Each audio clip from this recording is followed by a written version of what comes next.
Assalamualaikum warahmatullahi wabarakatuh.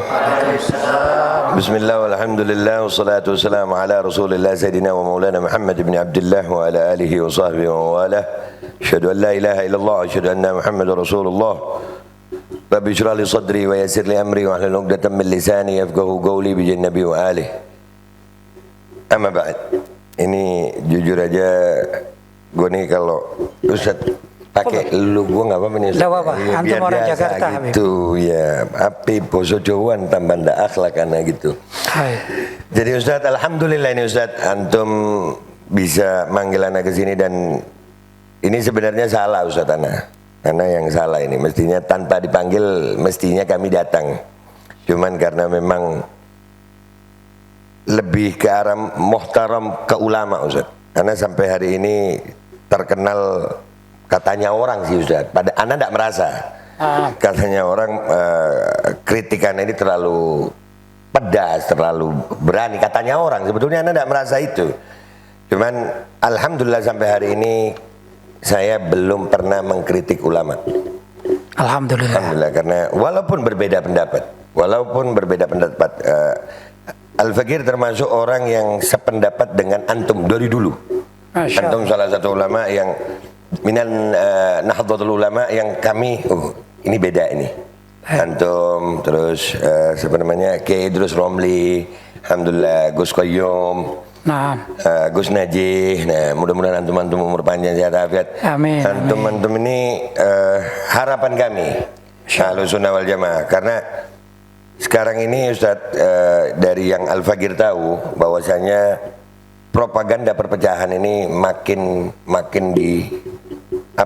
dimasifkan, makin banyak, dan suka nggak suka kita ini Islam ini adalah agama paling besar di Indonesia. Alhamdulillah. Dan Ahlus Sunnah wal Jamaah ini adalah kelompok Islam yang paling besar di Indonesia. Jadi kalau mau merusak Islam, rusak Ahlus Sunnahnya dulu. Kalau mau mecah Islam, pecah Ahlus Sunnahnya dulu. Sampai sekarang kan kita melihat ada beberapa firqah ini. Ya, bahkan Nahdlatul Ulama udah ada Nahdlatul Ulama yang secara struktural, ada secara kultural. Nah, itu kan termasuk kita melihatnya, ya Allah kok sampai begini Ustaz. Dan alhamdulillah kita dapat kitab ini Kiai Haji Hasyim Asy'ari. Pertanyaan pertama Ustaz, pertama. Baik. Yang antum lihat sekarang ini para ulama dari Nahdlatul Ulama, bukan kapasitas saya soalnya menilai ini, antum kan ulama juga. Sejauh mana ulama sekarang ini sudah terlepas dari apa yang dicita-citakan oleh Kiai Hasyim Asy'ari? Baik, sebelumnya saya ucapkan ahlan wa sahlan Babi Aldo yang sudi singgah di padepokan kami ya, yang kecil mungil ini ya. Mudah-mudahan antum di sini betah ya. Betah ya, alhamdulillah. Saya lama juga ikut beberapa kali podcast antum dengan beberapa pihak, mulai dari yang slow sampai yang apa namanya istilahnya, slow rock gitu ya.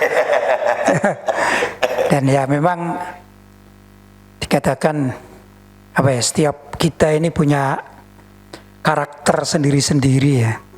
Di kalangan para sahabat itu ada yang namanya Sayyidina Abu Bakar As-Siddiq yang orangnya halim ya.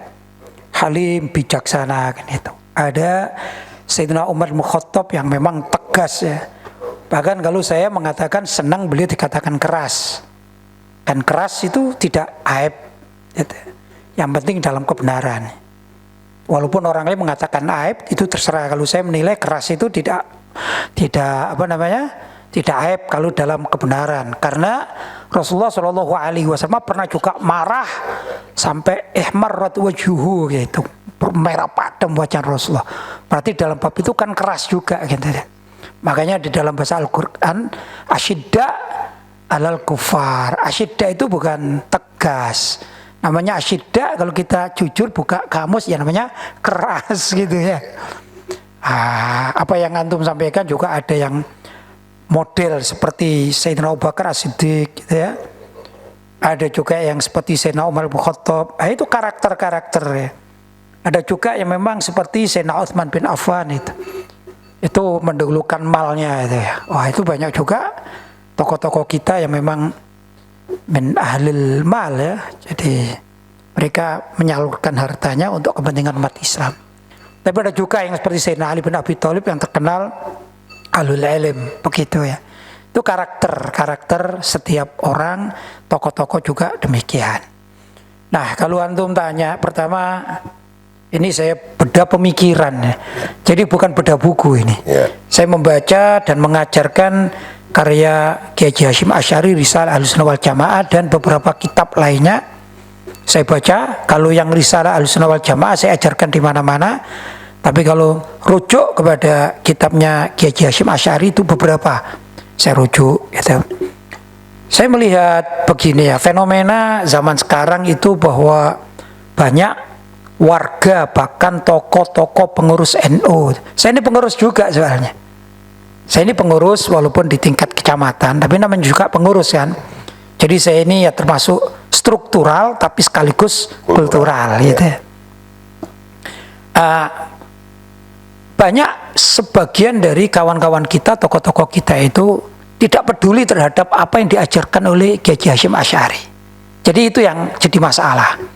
Jadi mereka rujuk itu bukan kepada kitab-kitab yang dulu sudah digariskan oleh Kiai Haji Hashim Asy'ari.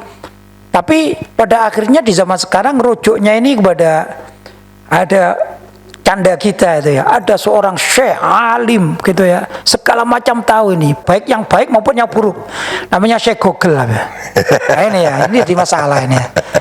Alim dia, apapun, jangankan antum wajahnya, percaya wajahnya. Jangankan antum tanya bab ilmu gitu, bab jualan pun ini alim dia. Itu tahu segala macam harga. Jangankan harga rumah, harga paku itu paham ini. Ini saking alimnya Syekh, namanya Syekh Google. Nah, saya lihat sebagian dari tokoh-tokoh kita itu mau praktis. Begitu ya, mau praktis sehingga tidak mau merujuk kepada apa sih yang ditulis oleh Kiai Haji Hashim Asy'ari dalam kitab-kitab mereka. Ya namanya keluar tidak mau kepada ajaran atau kitabnya pendiri NU. Akhirnya apa? Ya terseret arus kan begitu ya. Sedikit demi sedikit demi sedikit. Dan ini bukan masa yang sebentar tapi masa agak panjang. Begini ya. Dulu saya dan beberapa orang yang seusia saya itu sama orang tua kami itu dikirim ke Mekah, ada dikirim ke Mesir, dikirim ke Hadramut, dikirim ke beberapa negara-negara Islam gitu ya. Itu begitu.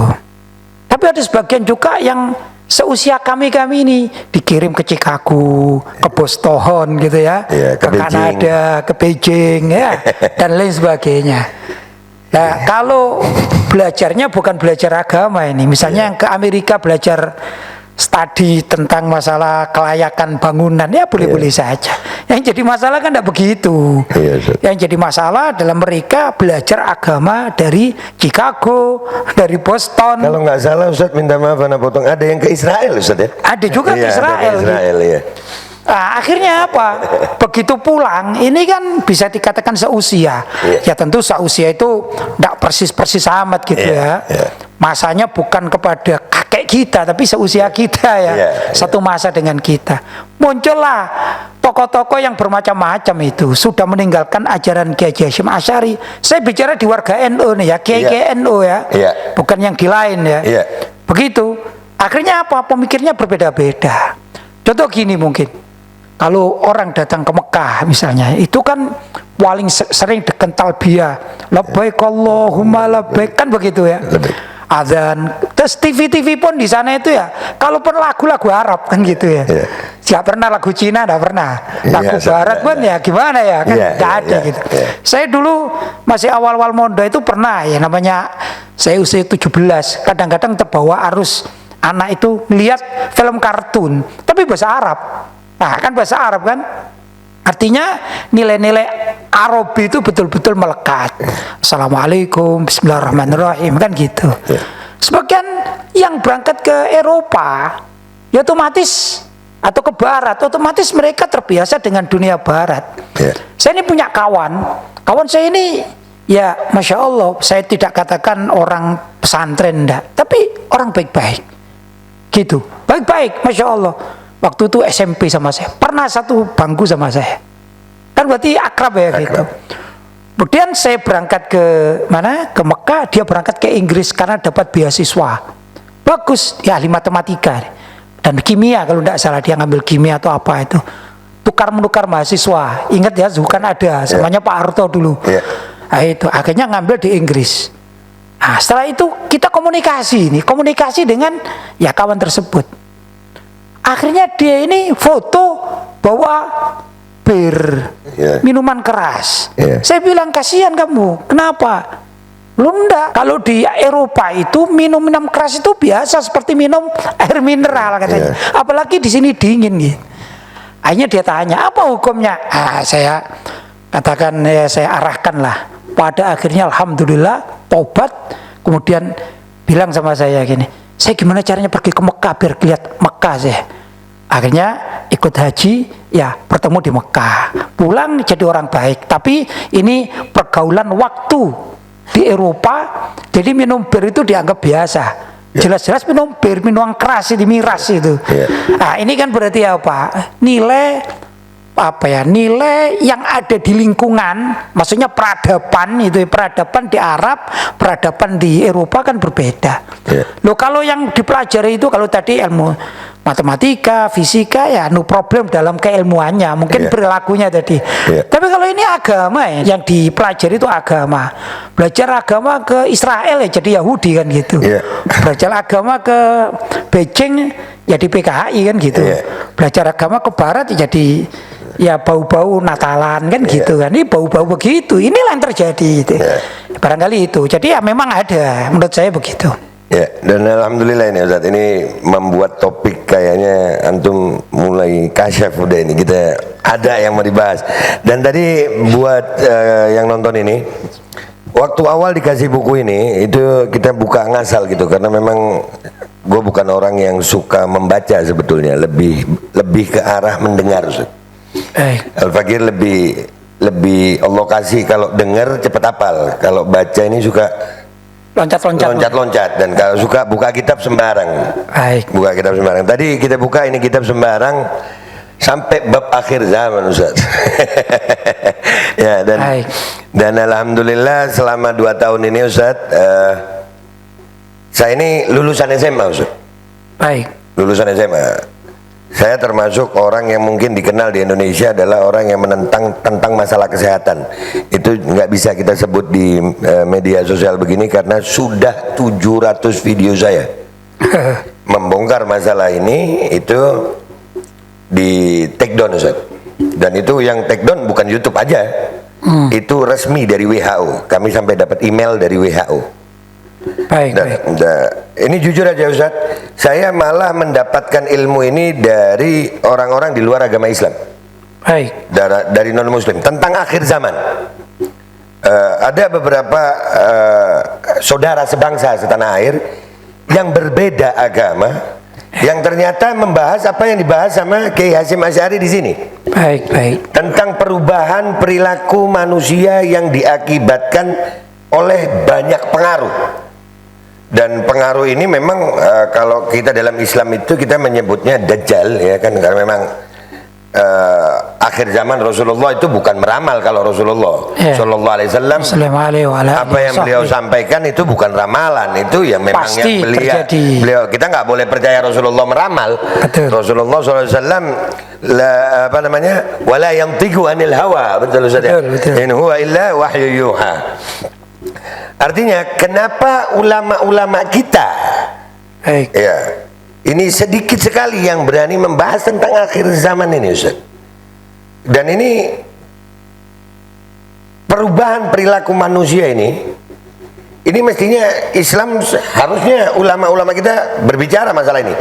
Contoh Ustaz yang ini nyari bahasanya dulu Ustaz. Boleh minum susu Ustaz? Baik, silakan. Ya biasanya kopi soalnya Ustaz. Jadi kalau kena susu rada-rada lemot saya. Nggak berani Beb, tolong jangan. Habib Alwi suka mancing saya Ustaz. Ya, ada zat-zat yang sengaja dimasukkan ke dalam tubuh manusia.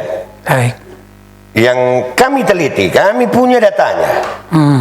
bahwa zat-zat tersebut memang dibuat untuk merubah akhlak manusia, merubah perilaku manusia yang sudah tidak wajar. 2 tahun yang lalu Ustaz, saya dimusuhi bahkan keluarga sendiri.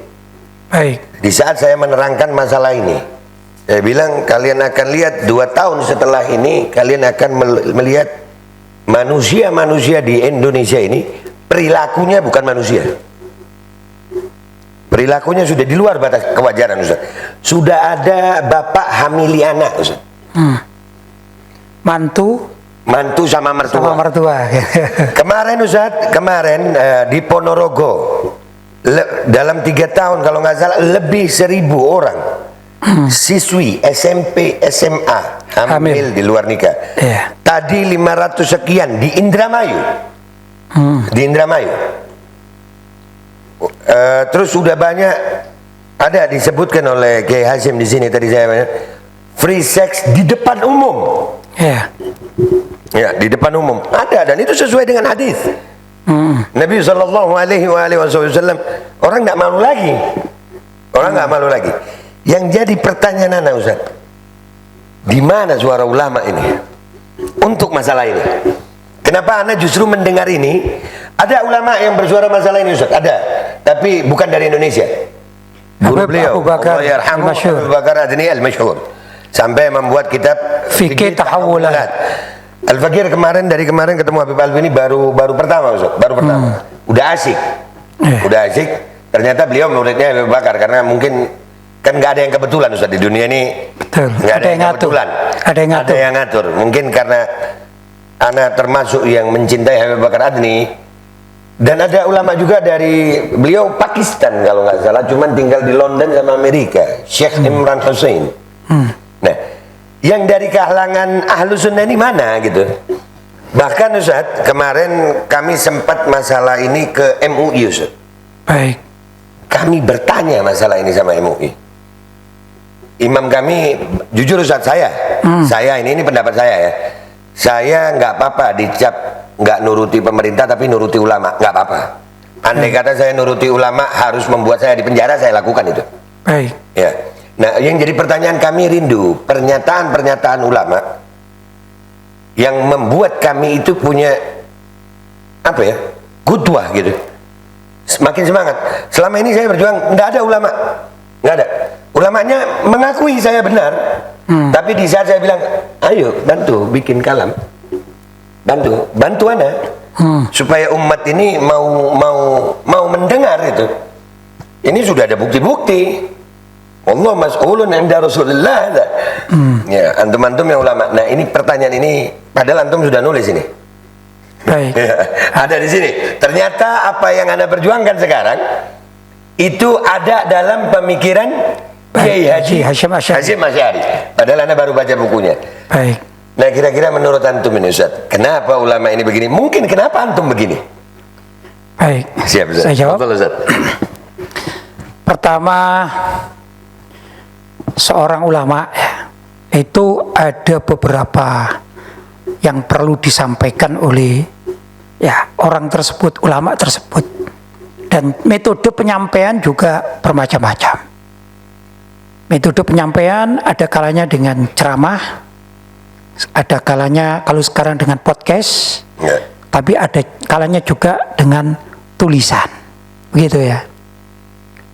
Dan tidak kalah banyaknya tulisan-tulisan itu sebenarnya kalau kita jujur ya, membahas tentang masalah akhir zaman. Begini, hanya masalah yang terjadi itu viral tidak viralnya itu. Ini yang jadi masalah. Saya menulis bab kitab ya, khusus sebenarnya terkait dunia yang ditanyakan tadi itu. Coba diambilkan buku saya Musuh Besar Umat Islam. Nah, ya, di sini diambilkan. Jadi saya ini ada beberapa buku, alhamdulillah ya, saya bisa menulis berkat doa antum semuanya. Setiap hari saya ini menulis itu ya, dengan kajian berbagai macam ya. Kemarin saya tanya sama yang ngumpulkan ini, coba tulisan saya ini di print itu kan masih di Google Drive itu. Katanya nggak mampu loh di print. Loh kok nggak mampu gimana gitu? Ya saya mengumpulkan mulai tahun 2000 mulai dari tahun 2009, ini namanya Musuh Besar Umat Islam. Ini juga membahas tentang yang antum tanyakan tadi sebenarnya. Cuman kan nggak viral masalahnya kan ya. 2009 sampai sekarang ini terbukukan. Yang tulisan mungkin suatu saat antum mendapatkan artikel saya barangkali gitu ya. Ya. Itu kalau dikumpulkan katanya 1 meter dikumpulkan. Subhanallah. Tapi ya itu. Nggak viral. Ya itu nggak ada viral. Pertama itu ya. Bukan saya kepingin viral dah. Bukan. Ana lebih husnudzon nanti Ustaz. Taib. Kemudian ada juga ulama-ulama kita yang istilahnya itu kalau dalam pesantren namanya kiai dampar. Nah ini kiai dampar itu gimana? Kiai yang mengajar dengan buku di bangku gitu ya, sudah mengajar. Bahkan mungkin isinya juga lebih dari apa yang kita inginkan, termasuk bab akhir zaman. Lagi-lagi mereka ini adalah kiai-kiai yang termarginalkan oleh keadaan. Begitu. Masalahnya ini kadang-kadang kalau yang kita inginkan justru tokoh-tokoh kita yang viral-viral itu ya, itu yang nggak mau bicara kan gitu. Yang punya nama nggak mau bicara. Nggak jauh-jauh misalnya saya sendiri ini membahas tentang karya Kiai Haji Hasyim Asy'ari ini. Jadi pro kontra, karena isinya ini menasihati kita-kita, juga menasihati para kiai NU kan isinya gitu. Karena memang isi karya Mbah Hasyim Asy'ari itu begitu isinya. Ya akhir zaman, ya kayak tadi itu, ya free sex dan segala macam memang ada. Cuman yang ngungkap kan tidak begitu, sehingga sepertinya sebagian itu kayak saya sendirian aja ngomong begini gitu, kan sulit jadinya. Padahal yang lain-lain kan tidak begitu. Berapa banyak kiai NU itu viral, banyak kan yang jadi di YouTube-nya itu sudah ratusan ribu, tapi kan tidak membicarakan hal-hal yang memang diperlukan oleh umat dalam dunia. Contoh misalnya tatbikus syariah, penerapan syariat. Apa penerapan syariat? Lebih mudah aja mungkin kita ya. Kalau sholat sudah kita lakukan gitu ya. Tapi orang nggak sholat perlu diapain? Ini kan nggak ada ini ya. Sholatlah gitu. Sudah itu satu. Yang kedua, kan ada sanksi hukum.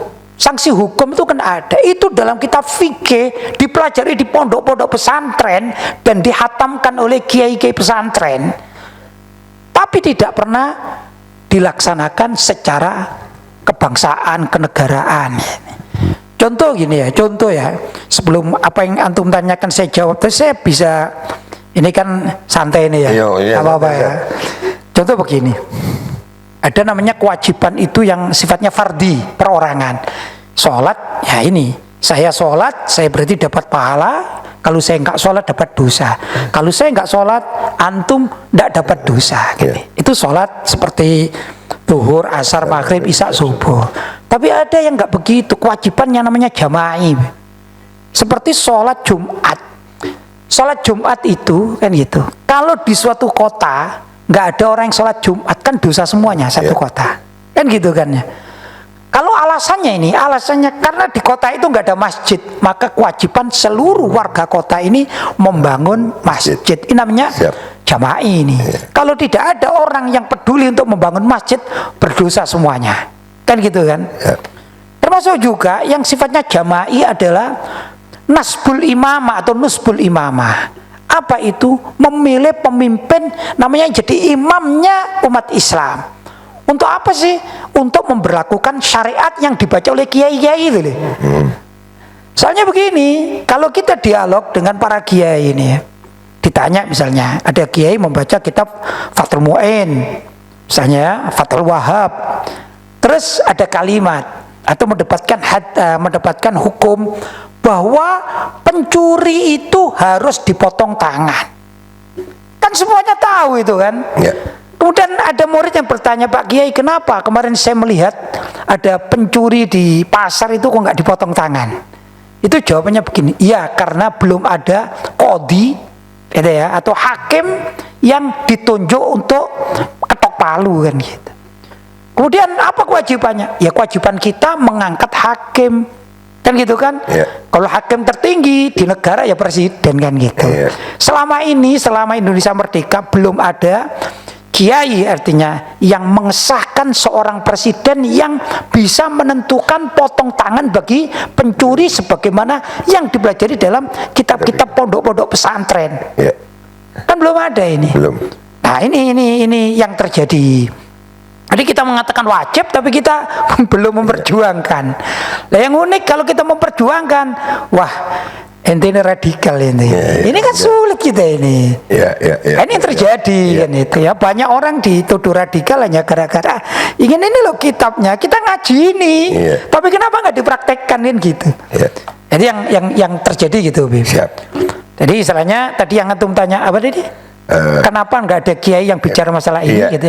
Yang bicara tidak viral, yang viral tidak bicara, itu yang ana lihat begitu. Baik, alhamdulillah berarti Ustaz kita mendapatkan jalan keluar ini berarti. Baik. Ini usul aja, bukan usul sih, minta kita ya, minta. Ini kebetulan alhamdulillah, doakan Ustaz, insyaallah Bapak Aldo akan lama di Malang. Amin. Karena doakan juga ada Darul Aitam yang mau kita bangun di sini. Alhamdulillah. Ada tanggung jawab kita dan kan tidak ada yang kebetulan di dunia ini. Tidak ada yang kebetulan. Saya ketemu Habibana Alwi apa ini semua, ternyata Habib Alwi mau ngajak antum. Jadi meneruskan ini Ustaz. Gimana kalau kan antum berbicara masalah ini. Antum berbicara. Ana bagian viralnya Ustaz. Ya, jadi selama ini tidak sedikit ulama kita ana mintakan untuk ini, mereka bilang jangan. Apakah antum termasuk menolak viral untuk menyampaikan ini Ustaz? Kenapa harus menolak? Berarti alhamdulillah. Satu kebenaran sampaikan saja sesuai dengan kaidah yang ada di dalam syariat kan gitu. Alhamdulillah, ini yang kita perlukan dan alhamdulillah walaupun nggak minum kopi gue dapat enak ini hari ini dapat enak. Nah, buat pemirsa channel Bapak Aldo, kalian komentar di bawah. Kita akan meminta Kiai Lutfi untuk bisa menjawab pertanyaan kalian seputar masalah akhir zaman. Baik, mudah-mudahan saya bisa, mudah-mudahan. Ya, kalau antum nggak bisa, nggak apa-apa juga Ustaz. Artinya kami punya gutwah. Baik. Ya, sehingga perdebatan di umat Islam yang kami alami, saya mengalami Ustaz. Ana 2 tahun Ustaz, 2 tahun lebih memperjuangkan yang kami yakini benar. Baik. Ya, itu kami belum mendapatkan dalil dari ulama Indonesia. Baik. Ya, bahkan Ustadz, zat yang dimasukkan itu saya tidak mau nyebut namanya karena pasti saya dibredel. Ya. Itu fatwa MUI kami pegang loh Ustadz. MUI mengatakan itu mubah, bukan halal, karena memang ada zat haram. Ada diperbolehkan karena doruri katanya. Oh ya. Nah sementara kami kalau diajak diskusi, demi Allah kami bisa membuktikan bahwasanya tidak ada kedaruratan. Tidak ada. Dan kalaupun harus ada kedaruratan, jangan sampai menggagalkan iman. Betul. Iya, minta maaf ini Ustaz, ini sekitar curhat, mumpung antum udah mau. Seminggu sekali, ini hari apa ini sekarang? Selasa ya? Selasa. Berarti mudah-mudahan kita akan terus kontek-kontekan 2 minggu sekali atau seminggu sekali. Anda akan kumpulkan pertanyaan tentang akhir zaman Ustaz. Tapi ini curhat dulu Ustaz. Baik. Ya, kan kita mengenal ada namanya protokol kesehatan menurut mereka. Baik. Itu Al-Fakir udah nyebut itu Ustaz. Itu protokol kesetanan. Perbandingannya itu Ustaz ya. Kenapa saya nyebut protokol kesetanan? Karena membuat orang bodoh dan itu kerjaan setan. Baik. Dan saya punya dalil, nggak bisa disalahkan. Karena Indonesia adalah negara demokrasi yang berketuhanan. Kami boleh menjalankan keimanan kami. Ini bukan negara komunis. Betul. Ya, bagi umat Islam yang menjauhkan seseorang dari ibadah mendapatkan pahala kan itu setan, Ustaz. Betul. Betul ya, Ustaz? Ya. Senyum itu ibadah bukan Ustaz? Ibadah. Ditutupi pakai popok di muka kan? Berarti nggak bisa senyum. Berarti menolak pahala kan Ustaz? Betul tidak ini Ustaz? Betul, senyumnya di dalam ya.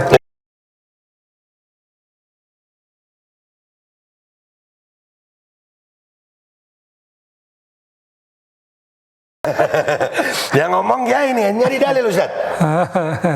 Musafaha Ustaz. Afwan Ustaz. Baik. Musafaha, boleh musafaha lagi anak sama antum. Loh, apa? Astagfirullahaladzim. Musafaha ini ada dalilnya enggak Ustaz? Ada. Bisa menghapus dosa? Bisa menghapus dosa. Ada dalil itu Ustaz? Ada dalilnya. Sekarang disuruh begini Ustaz. Maksudnya? Musafahanya gara-gara gini. Iya. Oh ya. Ada yang gini. Ini setan Ustaz, ngilangkan pahala. Ya, bukan setan. Bapaknya setan. Wah, ini cocok kan ya. Kiai Lutfi umur panjang sehat afiat, kita perlu ulama begini insyaallah. Ada lagi Ustaz yang lebih setan Ustaz. Terjadi di masjid Ustaz. Terjadi di masjid. Yang perintah sawu sufufakum ini Rasul sallallahu alaihi wasallam.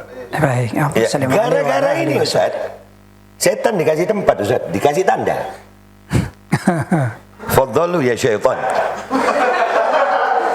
Fadhalu ma'ana. Ya, dipersilakan Ustaz. Di masjid. Iya. Dan yang tololnya Ustaz, minta maaf kan gua bukan kiai, enggak apa-apa ngomong tolol gue. Allahumma sholli ala sayyidina Muhammad sallallahu alaihi wasallam. Yang lebih tololnya Ustaz, di saat sholat renggang-renggang ngambil sandal boleh rapat, nggak dikasih tempat itu sandal, nggak dikasih tempat. Nah ini yang harus kami berharap ada ulama-ulama yang berani mengatakan yang hak. Baik. Dalam bab ini Ustaz. Karena jujur Ustaz, nggak sedikit juga Ustaz, tidak sedikit kami temui. Ya apalagi, anda ini ya punya pondok. Kalau ndak pondok anda ditutup. Kalau ndak pondok anda begini. Ini yang kalau udah cerita punya pondok Ustaz. Ya. Berarti kelasnya ulama Ustaz. Oke. Ya. Ini mudah-mudahan. Saya padepokan ini. Ya, jadi artinya Ustaz, alhamdulillah pertemuan ini memberikan kepuasan terhadap dahaga kami. Masya Allah. Banyak Ustaz, banyak. Kami jujur aja saya malah dari agama lain yang membuat kami bersemangat dalam hal ini. Karena kami juga menemukan, hari ini saya menemukan di kitab yang antum susun ini. Mudah-mudahan ini manfaat buat amin, Muhammad sallallahu alaihi wasallam. Amin. Bahwasanya di akhir zaman ini kita perlu banyak pertanyaan umat. Ada yang bilang ini ikhtiar Ustaz. Padahal kami sudah tunjukkan. Kayak MUI itu Ustaz. Loh, kami surati. Kami ikut dengan protokoler mereka. Cara mereka. Tapi kepentok Ustaz. Karena ente kan bukan ulama, ente kan bukan susah Ustaz. Baik. Nah, mudah-mudahan Ustaz Lutfi mau, Kiai Lutfi mau, insyaallah mau seminggu sekali atau 2 minggu sekali kita akan datang begini Ustaz. Oke Ustaz. Baik, begini ya. Ngambil sikap. Ya, mengambil sikap itu tentu bermacam-macam. Kalau saya dengan para santri ada 2 pesantren di sini sama di pesantren ayah saya almarhum dan saya sekarang yang pegang namanya pesantren Al-Quran PIG. Nah, itu kita kan bicara tentang masalah COVID kemarin itu ya, peristiwanya kan COVID. 2 tahun itu ya. Iya. Jangan disebut Ustaz, nanti dibredel kita. Oh, ya antum dibredel, anak enggak. Kalau anak dibredel sekarang, besok di akhirat kita bredel. Bukan Ustaz. Kalau dibredel akhirnya tujuan kita nggak tercapai Ustaz. Baik. Intinya 2 tahun kan begitu ya. Iya Ustaz. Memang kita tidak bisa ke masjid. Kalau di sini tidak bisa ke masjid. Masjidnya ditutup. Nah. Sudah ya. Tapi apa yang kita lakukan? Alhamdulillah di pesantren ini dan pesantren ayah saya dan juga saya bikin dengan keluarga ini bikin pesantren lagi ketiga. Nah, sekarang santrinya sekitar 150-an. Jadi kalau semuanya ini jumlah 700 ya. Alhamdulillah. Alhamdulillah kita terapkan di pesantren itu sholatnya haram kalau renggang. Sepakat. Sudah. Pertama itu. Kedua karena kita kesulitan pergi ke masjid memang dijaga. Kesulitan. Karena kesulitan berarti darurat tidak ke sana. Tapi kami di sini sholat Jumat. Mengadakan sholat Jumat dan tidak libur. Alhamdulillah. Gitu. Kita tidak pernah libur sholat Jumat. Alhamdulillah. Baik yang di sini maupun yang di pesantren 1, keduanya dan pesantren ketiganya tidak libur. Tuh. Kemudian kita ini sebagai warga bermadzhab Syafi'i kan itu. Memang melaksanakan sholat Jumat itu ada beberapa syarat-syarat ya yang masyhur di antaranya menurut madzhab Syafi'i itu syaratnya fil masjid, gitu ya. Itu syarat yang bisa ditawar sebenarnya karena ada qaul-qaul, tapi yang paling kuat di masjid. Tapi inda daruratin, tatkala darurat boleh di tempat-tempat lain selain masjid. Begitu. Maka karena di sini bukan masjid ya. Bukan. Juga syarat jumlah kalau di sini cuma 25 orang nggak memenuhi syarat. Gitu ya. Sedangkan di pesantren satunya itu 500 orang memenuhi syarat. Tapi bukan masjid. Gitu ya. Di pesantren yang ketiga ada masjidnya tapi kecil ya, sebenarnya musola itu ya. Sana memenuhi syarat begitu. Tapi dekat dengan masjid yang lain. Lah ini juga ada khilafiyah bainal ulama antara pelaksanaan sholat Jumat yang ta'addudul Jumat. Boleh enggak Jumat itu sini bikin gitu. Kalau tidak ada darurat enggak boleh. Dulu Imam Syafi'i radhiyallahu ta'ala anhu tatkala beliau hidup di Irak itu masyarakatnya sedikit, maka beliau ketat sekali masalah ta'addudul Jumat, yaitu sholat Jumat yang berbilang banyak sini gitu. Karena masyarakat sedikit bisa terhitung. Begitu beliau pindah ke Mesir, ternyata warga Mesir jauh lebih banyak dan lebih kompleks permasalahannya dan terjadi ta'addudul Jumat. Dan di situ di dalam kitab-kitab dikatakan wasakataan Syafi'i, Imam Syafi'i mendiamkan, berarti boleh dalam keadaan yang tidak bisa ditolak. Ya, kan darurat itu kan macam-macam ya gitu ya. Maka kami menerapkan begini, kami sholat Jumat di pesantren ya, karena kurang memenuhi syarat, maka setelah sholat Jumat yang itu wajib hukumnya, dan kami tidak ada yang renggang-renggang sholat itu, tetap rapat sesuai dengan aturan, kemudian kami tambahi dengan sholat zuhur begitu. Ini ada agar ihtiyaton. Tapi intinya alhamdulillah pesantren kami tidak ada protokol yang 1 meter. Oh, alhamdulillah. Itu intinya. Ya, alhamdulillah di sini nggak tolol, Ustaz. Alhamdulillah. Ya, alhamdulillah. Jadi ini yang perlu kita akan, nggak mungkin malam ini kita bahas semuanya, tapi alhamdulillah jazakallah Habib Alwi, mudah-mudahan apa kata Buya Maliki saja, lil wasail hukmul maqasid. Ya, mudah-mudahan Habib Alwi juga dapat manfaatnya. Amin. Ya, jadi antum bersedia Ustaz ya, kita akan mencoba membahas tentang yang tadi antum sebut itu tadi Ustaz. Soalnya kalau ana yang nyebut bab itu Ustaz 700 video Ustaz. Dan itu ana akan mencoba bukan mengadu domba Ustaz ya, membenturkan pendapat-pendapat. Ya, harus begitu. Ya, kebenaran tidak takut argumentasi buat saya Ustaz. Betul. Ya, kebenaran tidak takut argumentasi. Dan buat kalian yang dulu mengatakan gol ulama ini, Aldo ndak ada ulamanya, Aldo ndak ada punya ulama yang berani. Sebetulnya bukan ndak ada ulamanya yang membenarkan ana Ustaz, ndak berani ngomong. Itu ya bingung ana Ustaz. Baik, jadi kalau saya menyikapi begini, ya Ustaz, dikatakan penyakit itu ada atau tidak ada, saya katakan ada dan tidak ada. Iya Ustaz. Kalau dikatakan tidak ada, ya dia meninggal dunia ya. Kalau dikatakan ada gitu, alhamdulillah kita di pondok aman-aman saja kan gitu ya. Ini kita agak panjang nggak apa-apa nih, ada dan tidak ada. Betul.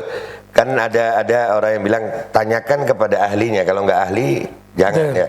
Nah, yang jadi masalah itu sebetulnya Ustaz, ahli di zaman ini itu ditentukan sama ijazah. Padahal belum tentu yang berijazah itu juga ahli. Ya. Ana bisa membuktikan walaupun mungkin nggak di kamera Ustaz. Kenapa? Kalau Ana buktikan di kamera nggak viral. Sementara jujur Ustaz, saya perlu viral. Karena apa? Kalau pendapat yang benar dibungkam, baik, lalu pendapat yang salah dibiarkan viral, mau nggak mau ya kita harus ngaku kalah. Saya tadi bilang ada dan tiada gitu ya. Iya. Kenapa antum nggak tanya ada itu yang model bagaimana kan? Anak nggak percaya ada soalnya Ustaz. Gini, kalau saya mengatakan ada itu begini, ada itu kan belum tentu alami kan. Ada itu bisa dibuat oleh seseorang. Iya. Dan bukan itu, bukan yang dikatakan. Dinamakan dengan itu copet. Dipanggil copet dia. Itu nama. Tapi kematian itu bukan karena si copet yang diadakan itu. Kalau saya menyikapi beda. Ya. Mungkin beda kan, enggak apa-apa. Enggak apa-apa sih, karena malah tadi Anda ngomong sama Habib Albi. Ini Kiai Lutfi kalau ngajak anak diskusi ilmiah, kalau beliau sempat dapat sama anak kita diskusi. Kalau beda pendapat kita debat. Kalau justru anak mengatakan gitu ya, siap, ya. Penyakit itu ya adanya di tempat pembunuhan kan. Nah, ini baru ini pembunuhan itu kan ada pembunuhan nyamuk, ya, pembunuhan cecak kan, tidak kan, pembunuhan ayam kan gitu. Allah. Ayam itu kan bisa mati kalau disembelih pakai pisau kan. Iya, benar. Kalau nyamuk bisa ditepuk, tepuk tangan kan. Iya. Bermacam-macam cara pembunuhan itu, dan di situ ada penyakit. Iya. Kan gitu kan. Iya, benar, Ustaz. Kalau penyakit itu didatangkan tempat itu, berarti ada di situ. Iya. Tapi kalau di ayam itu dengan pisau, nyamuk dengan tepuk, dengan obat anti nyamuk. Kalau yang kemarin Ustaz dengan obat dan dengan perilaku yang salah di tempat yang salah oleh orang-orang yang salah, yang sengaja untuk membuat salah supaya manusia hidup dalam ketakutan yang salah. Itu kami punya buktinya. Kami berharap entah dengan menggunakan bahasa yang seperti ini antum lebih ahli. Gimana caranya pesan ini sampai ke masyarakat, ke umat Islam, bahwasanya jujur Ustaz, ada kalimat begini dari saudara-saudara sebangsa yang berbeda agama. Mereka curhat ke saya. Baik. Saya duduk sama mereka. Islam ini harapan kami. Kenapa? Kalian besar. Kami ini kecil di sini. Kami minoritas. Kami tidak akan bisa melawan mereka kalau Islamnya nggak ngelawan. Wallahi Ustaz. Dan mereka seperti ini sampai kadang saya malu Ustaz. Kenapa? Loh, mereka bisa beriman seperti itu, sementara umat Islamnya mana? Mestinya kita lebih beriman. Dan itu ada di sini ada. Yang ana mau bahas sama antum di sini ada. Dan ini kalau tadi antum ngasih ana ini ana minta Ustaz. Beda ini. Jadi kami berharap Ustaz, bahkan kami berharap podcast ini Ustaz akan berlanjut dan bisa membawa ulama-ulama yang lain yang sepaham. Sehingga jujur aja Ustaz, sekarang ini kami tidak berharap ke lain-lain Ustaz, nggak bisa, nggak ada pejabat, nggak mungkin ngomong ini. Ada beberapa pejabat yang sepaham sama kami tapi tidak berani muncul karena terikat oleh sistem tadi. Ya, terikat oleh sistem tadi. Ya, jangan nanti kalau anak yang ngomong, sampai para dokter lulusan SMA kok ngomong ilmu kesehatan. Lulusan SMA, SMA ijazahnya hilang lagi. Ngomongin kesehatan. Tapi alhamdulillah ya Rabb, apa yang anda ucapkan 2 tahun lalu sekarang terjadi. Dengan bukti data, fakta kami ini, dulu data, sekarang fakta. Tapi kan sekarang nggak ada sudah. Akibatnya masih ada Ustaz. Jadi gini Ustaz, minta maaf. Baik. Untuk supaya zat itu masuk dalam tubuh, itu harus membuat orang berbondong-bondong disuntik ke situ.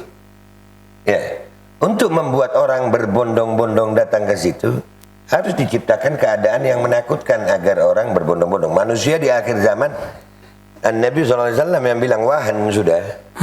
Wahan ini betul ya sudah. Khauful maut. Khauful maut.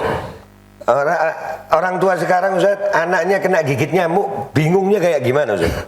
Kena, ya Allah, digigit nyamuk. Orang tua kita dulu Ustaz, udah disiapkan sakit gitu orang ini. Sakit di Jarno. Mandi hujan, mandi. Ya, anak sekarang orang tuanya khauful maut. Bahkan orang tua sekarang itu banyak yang lebih menyiapkan hidupnya anak daripada matinya anak.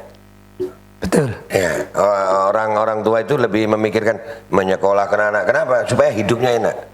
Oh ini dipilihkan sekolah ini. Kenapa? Hidupnya enak. Bukan matinya yang enak. Nah, belum ada orang tua yang anak tanya, kenapa kau nyekolahkan anak? Kenapa kau begini sama anak? Supaya hidupnya enak. Nggak mati anakmu.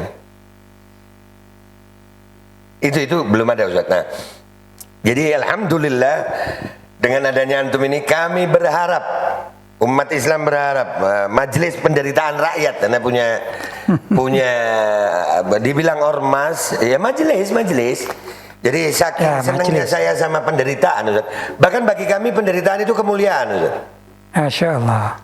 Iya Ustaz, kemuliaan itu ada di penderitaan. Sambal yang diulek lebih enak daripada sambal yang di blender. Oh, gitu. Karena yang diulek ada penderitaan di situ, ada usaha. Kayak gini ya? Ada usaha, ada yang nikmat. Nah, mudah-mudahan antum mau diajak menderita ini Ustaz. Jadi insya Allah seminggu sekali Ustaz ya. Insya Allah, mudah-mudahan. Kami perlu Ustaz. Wallah. Ini yang saudara-saudara dari agama lain pun memerlukan ini. Dan mudah-mudahan dari sini adanya kebangkitan umat Islam. Amin. Ya. Dan ini subjek ini Ustaz, itulah yang akan mempersatukan nanti. Karena ini tidak memandang agama, tidak memandang partai politik. Anda sekarang ini Ustaz, kalau Anda mengkritik rezim, dikira Anda pendukung ini. Anda mengkritik ini, dikira pendukung rezim. Padahal ada Ustaz, kan ada nih yang bangga-banggakan jalan tol. Pokoknya dikit-dikit jalan tol. Ada juga kelompok yang membanggakan stadion. Ya, stadion. Indonesia padahal isinya bukan cuma tol sama stadion, kan gitu Ustaz. Nah ini Ustaz, ini agenda Dajjal. Dan ini Ana pengen ada ulama yang walaupun ini sudah menjadi sunnatullah dan akan terjadi, apakah kita nggak bisa cuma diem aja dan pasrah gitu? Ya saya kira tidak boleh lalu pasrah. Tidak boleh. Kita memberikan penerangan kepada umat yang baik kan gitu kan. Alhamdulillah. Kalau menurut saya begitu ya. Jadi segala macam penyakit itu ada obatnya. Likul lidain dawa, setiap penyakit ada obatnya. Walaupun penyakit bikin-bikinan juga ada obatnya. Ana mau tanya Ustaz. Baik. Likul lidain dawa. Berarti dawa itu banyak Ustaz ya? Macam-macam. Boleh ada berbagai macam pilihan ya? Bagaimana? Pernah nggak Di antara macam pilihan dawa itu lari. Okay. Iya, di antara pilihan dawa. Oke, ajib ini. Jadi kalau antum sakit, misalnya sakit ya. Terus saya melihat antum kok sakit begini ya. Kemudian ada penelitian dari apa ya ahli yang thikoh di dalam Islam. Hati-hati loh ya, kawanmu sakit. Maka salah satu dari obat bagi saya adalah menjauh lari. Itu termasuk, jadi macam-macam obat. Bentar, tadi aku ngomong masalah thikoh Ustaz. Syaratnya thikoh apa Ustaz? Ya kalau thikoh di dalam Islam itu orang yang tidak banyak berbohong kan gitu ya, salah satunya. Ya kalau pembohong itu enggak thikoh kan gitu ya. Tidak banyak berbohong, mempunyai kapasitas ilmu yang mumpuni di dalam bidangnya. Oh gitu. Tak terus no ini, tak terus no, tak bisa dibilang cukup mana. Jadi thikoh syaratnya itu Ustaz ya? Salah satu. Iya, berarti tolong sampaikan kepada ulama. Wahai ulama berbicara kalian, karena untuk masalah ini tidak ada yang thikoh pendapatnya. Karena semuanya laisa min ahlil iman. Tidak ada. Dalam bab ini tadi yang zat dimasukkan Ustaz, tidak ada yang thikoh berarti. Karena semua minhum. Yang memasukkan dari memasukkan mereka. Minhum Ustaz. Dan bayangkan Ustaz, itu zat didatangkan ke Indonesia. Didatangkan ke Indonesia. Kami punya buktinya Ustaz. Yang membuat bikin kontrak dengan pemerintah Indonesia. Mengatakan bahwasanya kalau terjadi apa-apa, maka kami tidak bertanggung jawab. Itu thikoh enggak Ustaz? Ya enggak thikoh. Nah, ulama kita kenapa membiarkan? Ulama kita tahu itu. MUI tahu itu. Ya mudah-mudahan bisa apa ya, menolak gitu ya. Harus. Kalau menolak. Bukan kami menyuruh ulama, bukan. Yang ngomong ulama ini. Iya kan? Kalau saya ini kan anak manja yang kehilangan orang tua sebetulnya. Saya anak manja yang kehilangan orang tua. Orang tuanya itu ya ulama ini Ustaz. Bahkan minnahna kami kehilangan. Jujur kami rindu Ustaz. Kami rindu diperhatikan sama ulama. Kami rindu, kalau bahasa Jawa rindu dimong. Iya. Artinya keinginan, ada anak yang pengen baik, tapi tidak dituruti, akhirnya mokong Ustaz. Ya kayak anak begini karena di saat anda melihat kebenaran, Anda ngelihat Rasulullah, umatnya Rasulullah lagi dirusak.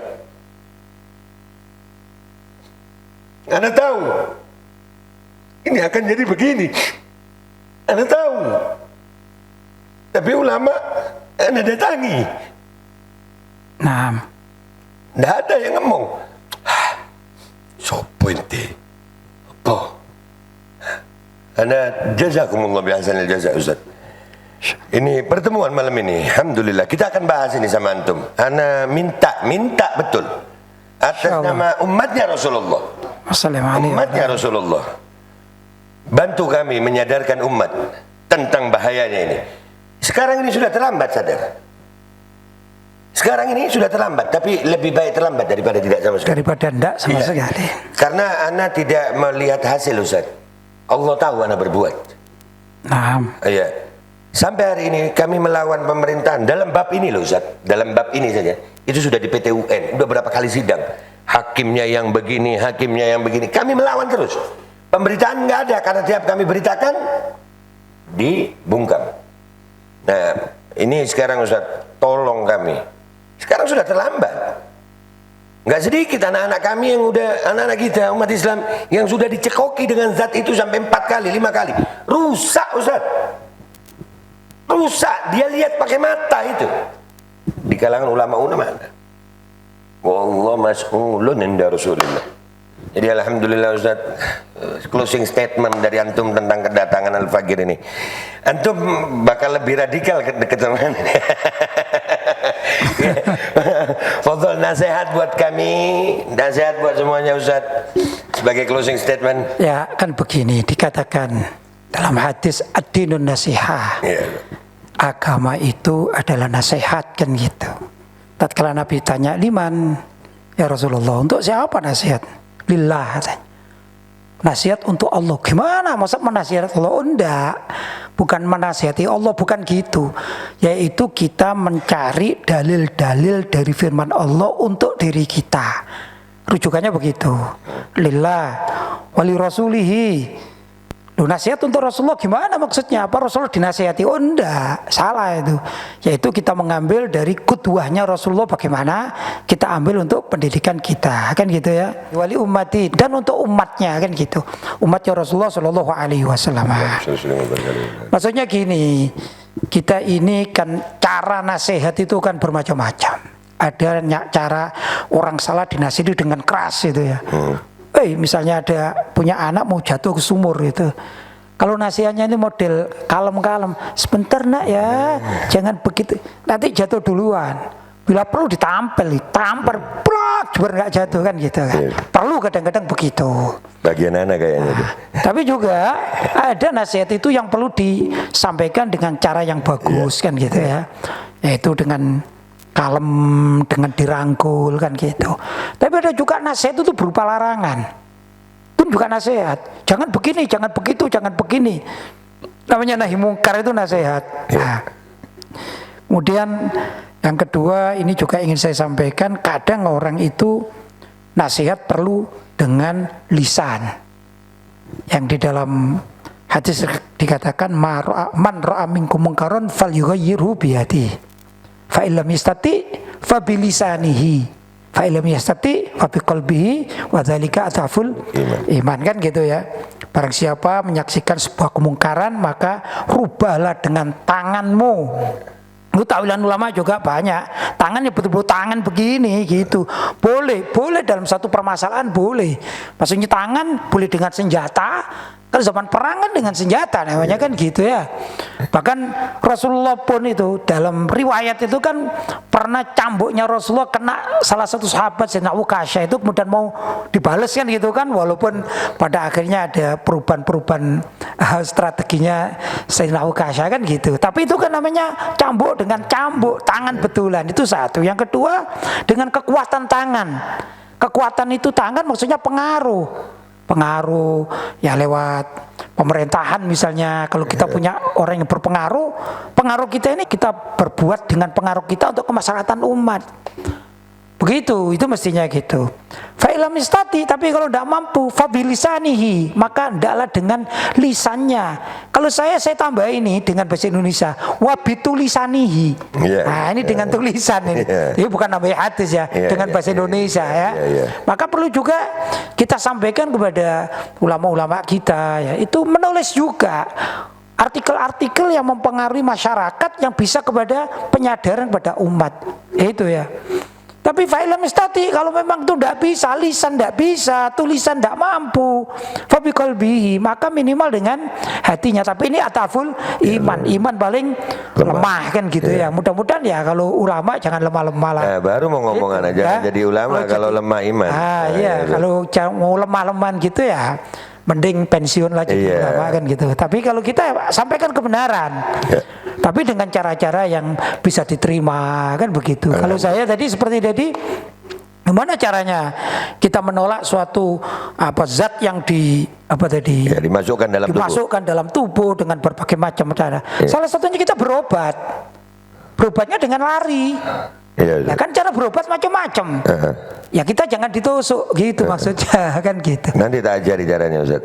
Kalau kita punya kekuatan, diantaranya dari sekian banyak kajian-kajian itu kan ada juga, walaupun kajian ini bukan yang ahli sekali, tapi kita ini orang Indonesia luar biasa. Menurut saya begitu, orang Indonesia luar biasa. Yang saya tahu hampir semua kayak bumbu-bumbu dapur semacam cengkeh, terus lengkuas ini itu punya khasiat paling tidak untuk kekuatan tubuh, stamina itu ya.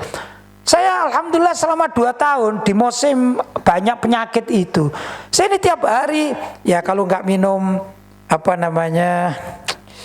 beras kencur kayak gitu kita minum aja gitu ya jeruk ya ini pokoknya yang kayak gitu-gitu kita minum, alhamdulillah nggak terjadi apa-apa, ya nggak ingin terjadi apa-apa ya.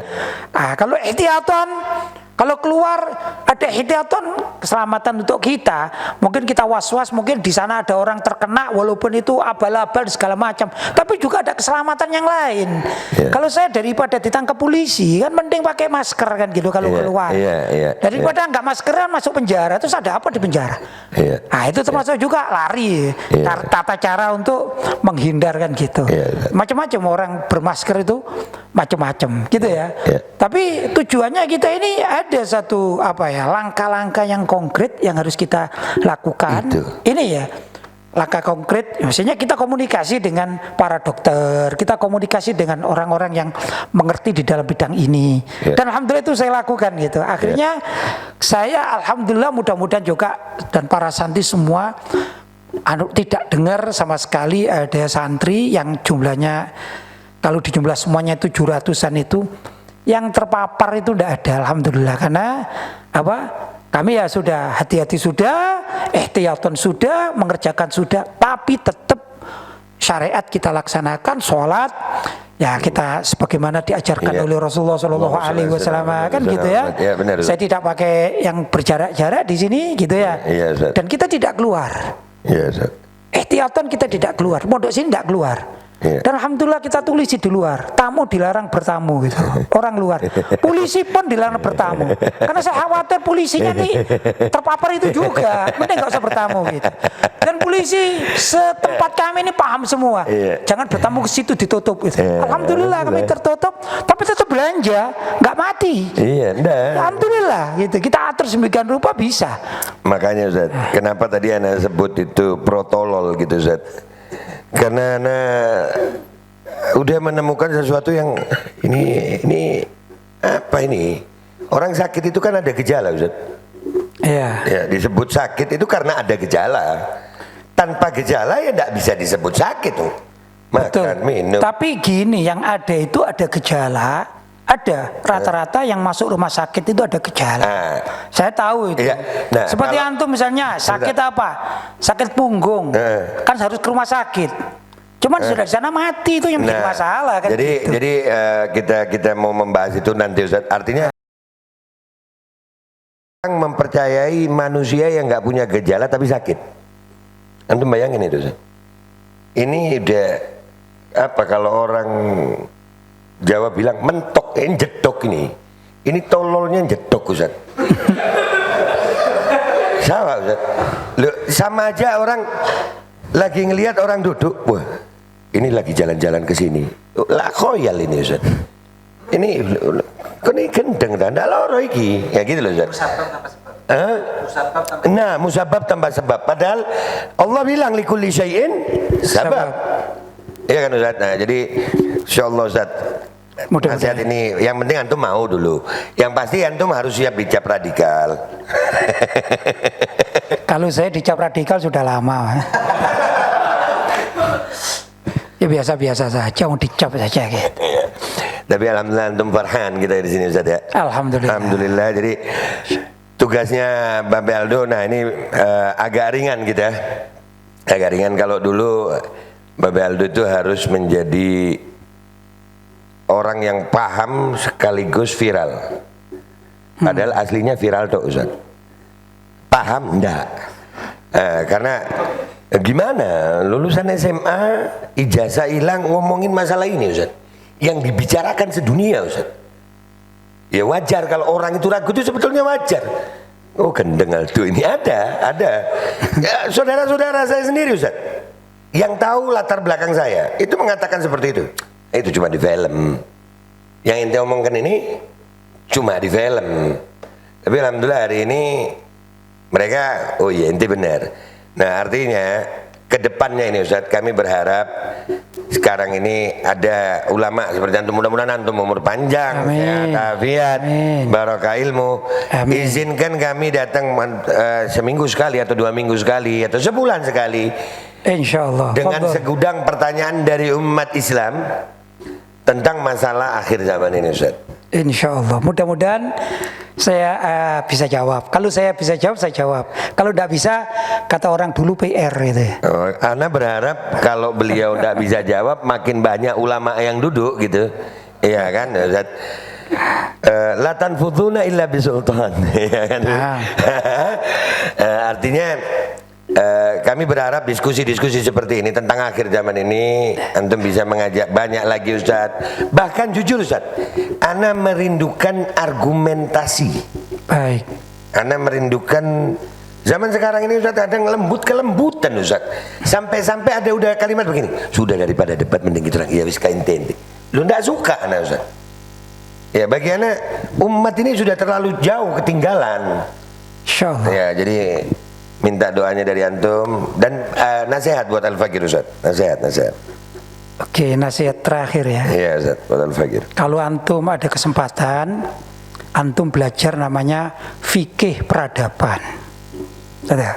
Kalau antum ada kesempatan, sebaiknya orang-orang Islam zaman sekarang perlu belajar fikih peradaban.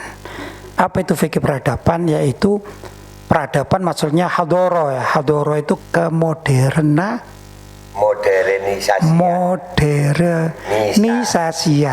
Gitu ya. Enak bahasa Arab hadoro sudah. Repot, saya gak pernah ke barat itu repot ya. Itu sudah ke Mekah hadoro gitu. Gitu ya. Baik.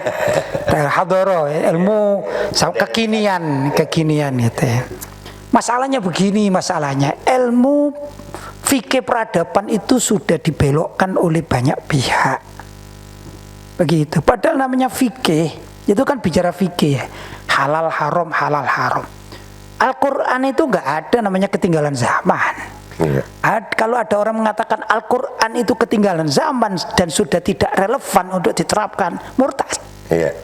Maka kita harus fikih peradaban yang sesuai dengan syariat, sesuai dengan Al-Quran, sesuai dengan hadis, dan sesuai dengan pendapat para ulama salaf serta ahlul ijtihad. Minimal kita cari di imam-imam mazhab itu apa itu. Hanya saja kemasannya perlu diperbarui, kemasan itu. Kemasan itu begini. Kalau di kitab-kitab fikih itu ya, kitab fikih ini sebut zakat misalnya. Zakat itu yang didahulukan di sana dalam kitab fikih itu adalah bagaimana kalau namanya zakat mawasyin ya, zakat tentang hewan ternak. Begitu ya. Kalau zaman sekarang barangkali pembahasan bab zakat hewan ternak itu tidak ditaruh bab awal di dalam bab zakat. Begitu. Karena siapa yang berternak sekarang? Ternak sapi sampai 1.000, 2.000 siapa kecuali pedagang. Walaupun ada. Tapi masyarakat kita tidak ke situ kan. Justru masyarakat ini mengalami suatu perubahan zaman. Gimana ada orang sekarang ini kaya tapi tidak bekerja. Tidak bekerja yang di situ letaknya orang harus bersusah payah gitu. Apa itu contohnya? Ya banyak YouTuber, mainan game online, kan gitu kan ya. Lah ini mestinya yang hadoro yang kayak gini ini dicarikan dalilnya, tapi sesuai dengan aturan Al-Quran, hadis, dan juga pendapat para ulama salaf serta ulama-ulama kholaf. Di susunan fikihnya ini, susunan ya, bukan fikihnya diperbarui, hukumnya tidak bisa. Yang haram tetap haram. Cuman kalau misalnya ini ya ada 1, 2, 3, 4 pembahasannya. Kalau dalam kitab fikih itu pertama bab mawasi, hewan ternak, mungkin hewan ternaknya ditaruh di bab terakhir kan gitu. Sehingga orang ini paham, anak-anak zaman sekarang paham, iya aku tetap perlu zakat, wajib zakat. Sekarang enggak nih, fikih hadoro atau fikih peradaban. Dalam kajian-kajian banyak tokoh ini justru cerita. Jadi sejarah tarikh peradaban itu anggap fikih peradaban. Ini kadang-kadang salah. Sehingga tidak mencerdaskan umat gitu. Ada lagi seringkali saya diundang dan ikut itu beberapa manasik haji. Namanya manasik haji itu ya belajar fikih haji. Misalnya orang laki-laki, mohon maaf ya, orang laki-laki mau tawaf harus pakai apa? Pakaian ihram yang tidak berjahit kan gitu kan. Berarti mohon maaf tidak boleh pakai celana dalam kan tidak boleh itu ya. Itu harus diajarkan. Kalau enggak ngerti maka ya dosa semua. Tapi yang namanya manasik haji itu kadang-kadang isinya bukan itu. Padahal manasik itu ya belajar fikih. Isinya apa ini? Kalau kalian mau berangkat maka kalian perlu bawa misalnya minyak kayu putih misalnya, karena di sana dingin. Jangan lupa ya jaketnya, kalau bisa bawa 3 kaos kaki. Bahkan saya pernah ikut manasik haji itu begini, agar kita ini tidak sulit kalau di Mekah, karena orang di Mekah itu tidak langsung bisa masak. Bila perlu bawa kompor, rice cooker kecil, dan bawa beras 1 kilo untuk hari pertama atau minggu pertama. Itu yang namanya manasik haji. Kan lucu ini. Jadi orang namanya pembodohan publik kan gitu. Demikian juga dengan fikih peradaban, tidak membahas hukumnya itu bagaimana yang bermanfaat. Contoh tadi yang antum tanyakan, kalau ada satu penyakit walaupun ini sudah dikelola menjadi satu zat gitu ya, kemudian dimasukkan kepada tubuh seseorang, ini hukumnya apa? Halal apa haram? Itu fikih peradaban. Mestinya begitu. Maka harapan saya orang seperti antum yang viral-viral ini ya, juga belajarlah tentang fikih peradaban, dan banyak tokoh-tokoh yang memang mumpuni di dalam bab itu agar tidak hanyut di dalam pembodohan umat gitu ya. Saya kira begitu. Alhamdulillah. Wah, memang ngomong sama ulama ini Ustaz, jazakumullah bi ahsanil jazaa fid dunya wal akhirah. Afwan.